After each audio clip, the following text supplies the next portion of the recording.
Hi, this is Kevin Trainer.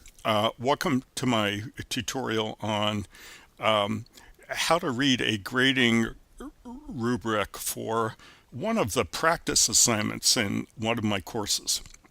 Um, the the exact name of this kind of assignment in the course that you're taking, it could be a coding assignment, it could be skills practice assignment.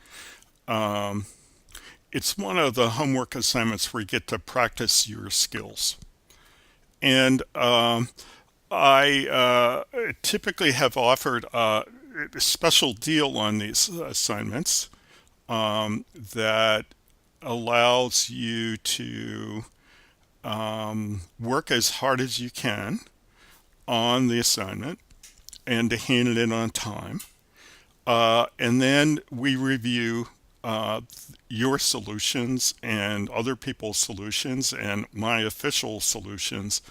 And in that reviewing of the solutions, that's where I believe the learning actually goes on.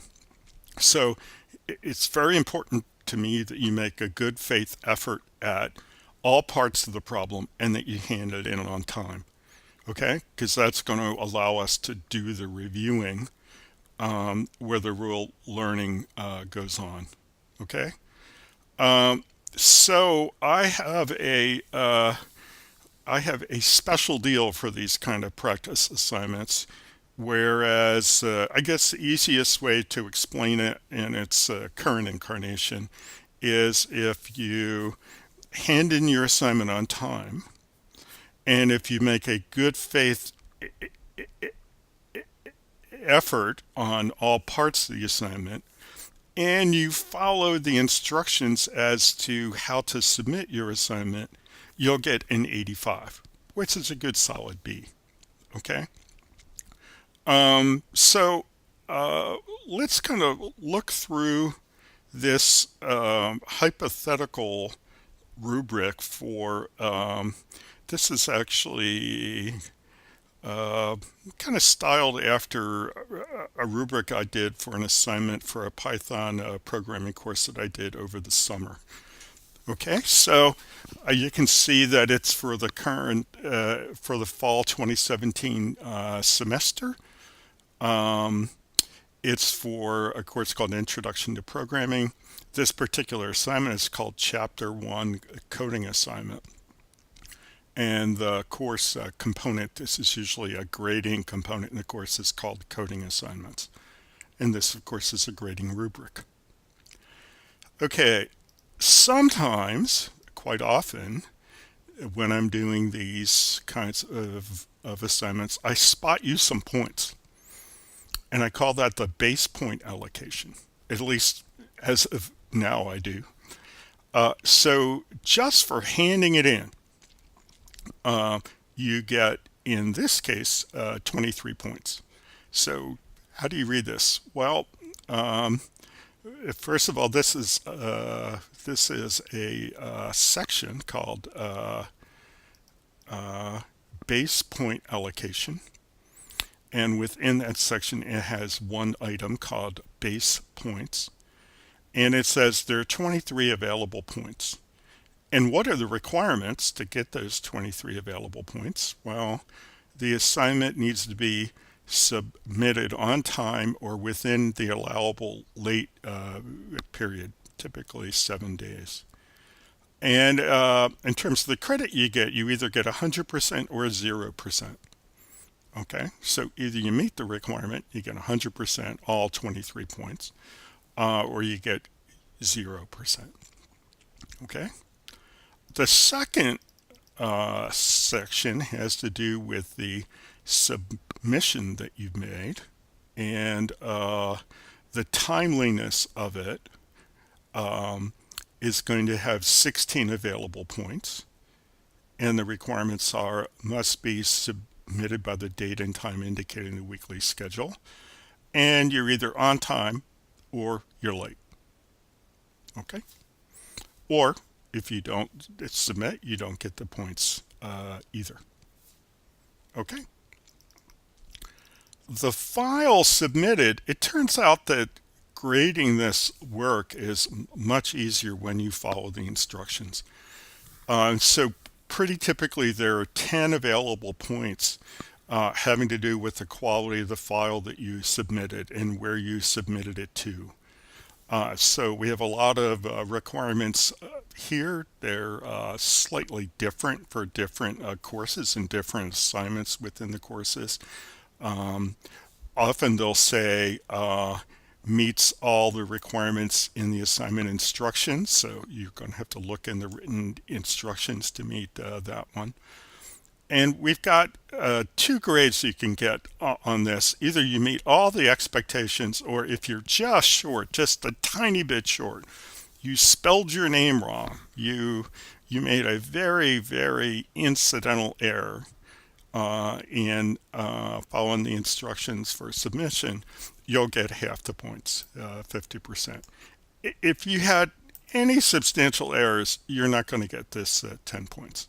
So this is an easy 10 points to get, but all these courses are very detail-oriented courses, and to get all the points, you have to be detail-oriented. So then we get into the content that you are handing in. In this particular example, we were doing exercises that came at the end of the chapters. Or perhaps in this case, I made up the exercises, I forget. So this section is called Exercise 1, and it's got 2 parts. And this is pretty typical of the practice assignments that I have. Is for one section, I'll have 2 items. One is completeness, and then if we look down here, the other one is technique. And they each have a point allocation, and they each have a grade. So if we look at this exercise 1, the completeness has 8 available content points. Okay, the content points are the ones that I am willing to subsidize if you come up short, provided that you make a good faith effort on all parts of the assignment. So you don't get this kind of exercise by exercise or problem by problem.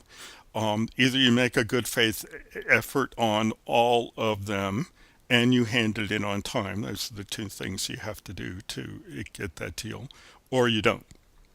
Okay. And the points that qualify for being subsidized are these things that I call content points.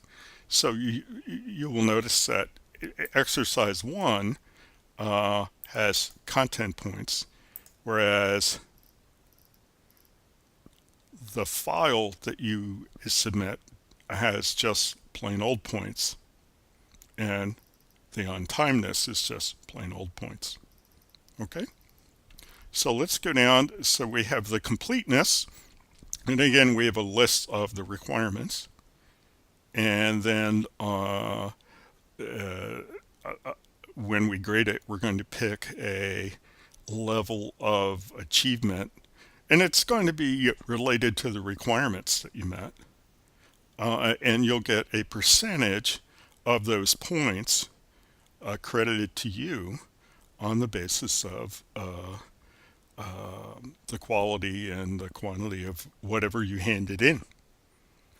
And it's again pretty typical that I separate the completeness from the technique, because there are times when people show the technique but they don't solve the whole problem, and there are times when they cover the whole problem and they don't do the technique right. So I try to pull those 2 things out. So the technique has, in this case, 9 available content points, and we have a bunch of requirements that would make sense for a Python program in a introductory programming course. Of course, if you're in a project management course, or you're in a systems analysis course, these aren't going to make a lot of sense. But they're requirements, and that's the big deal. And so again, we're going to give you a percentage credit against those.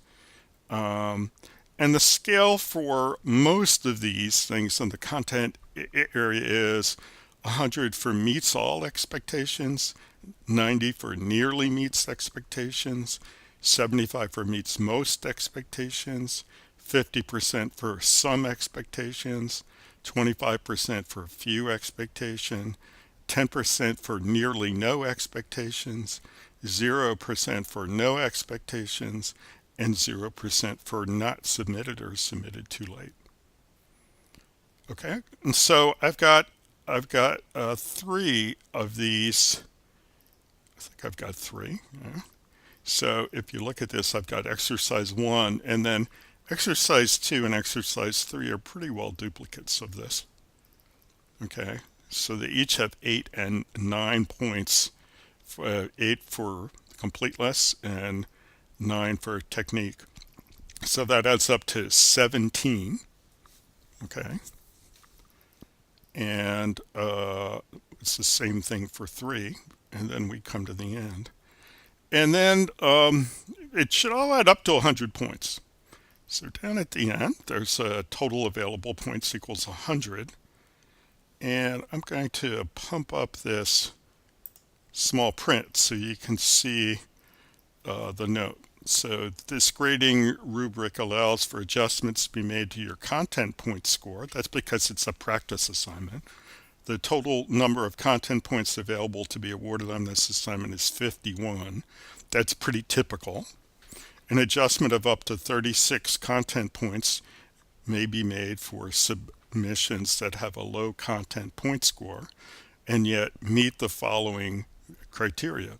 So the criteria to get the deal is assignment must be submitted on time, and work submitted must show good faith effort on all parts of the assignment. So that means you have to do all exercises, all whatever, and you need to make a good faith effort on all of those. Okay, so these are the things that make up the 100 points. So how